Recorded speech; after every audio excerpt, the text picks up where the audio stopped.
Today we're going to learn about no full stops. No full stops.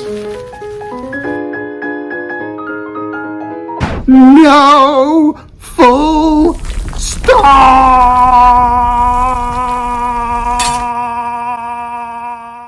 Yes, you've guessed it. Today we're going to learn about full stops.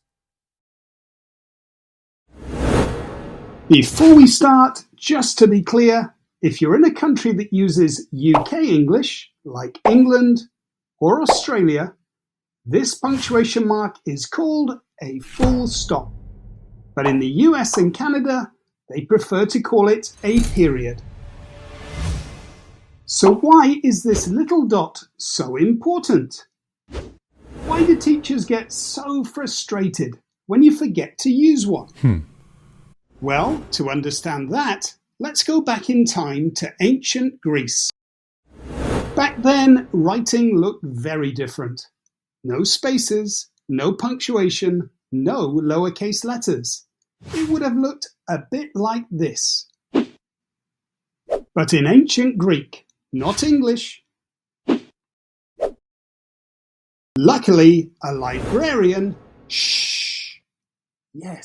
a librarian who worked at the famous Library of Alexandria decided to do something about it.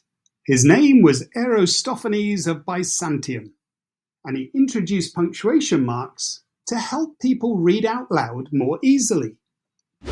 Much later, at the end of the Middle Ages, something else happened that changed how we wrote. The printing press was invented.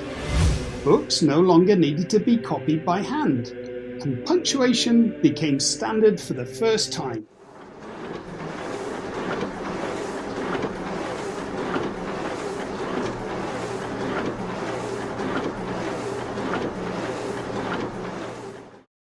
So, in a nutshell, punctuation makes writing easier to read. Forget to use it, and your reader will get confused or frustrated. And probably the most important punctuation mark is the full stop. So let's learn how to use it properly. A full stop shows when a sentence has ended, like now. But what's a sentence? Put simply, a sentence is a group of words that makes complete sense. Sentences can be long, and sentences can be short. Even a single word can be a sentence. Hello, for instance. If you forget to use a full stop, your reader will not know when to stop and pause. And this will cause your sentences to run into each other. When this happens, it is called a run-on sentence. And run-on sentences are really hard to read. Have a go at reading this paragraph.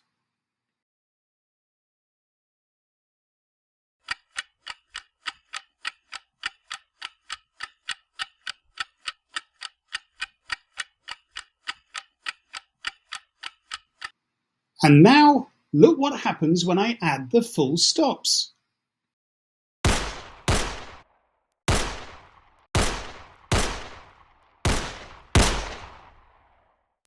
The storm raged outside.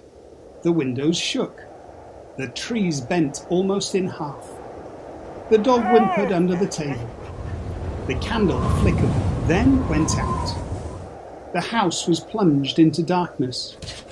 Something scratched at the door. The full stops showed me where to pause, making the sentences easier to read. And let's not forget to begin our sentences with a capital letter. This is a visual clue that it is the beginning of a new sentence. Each sentence makes complete sense on its own and is separated from the other sentences with a full stop. And using full stops doesn't just make a sentence easier to read. They also help to make sure the sentence makes sense. She loves baking. Her family thinks her cooking is delicious. Huh? She loves baking. Her family thinks her cooking is delicious. Ah. I enjoy painting. My friends think I'm really good at it. Huh? I enjoy painting. My friends think I'm really good at it. Ah. I was born in London in 1666. It burnt down. Huh? I was born in London. In 1666, it burnt down. Ah. So there you have it. By using full stops, you are making it easier for readers to read your writing. Full stops also help to make what you are writing clear. Without them, your sentences might not make any sense at all. So avoid those run-on sentences and use that magic dot. It'll only take a second. Thanks for watching. And if you found this tutorial useful, why not watch this second one in the series about full stops? It will take your full stop accuracy to the next level. Also, I've left a few links in the description of this video.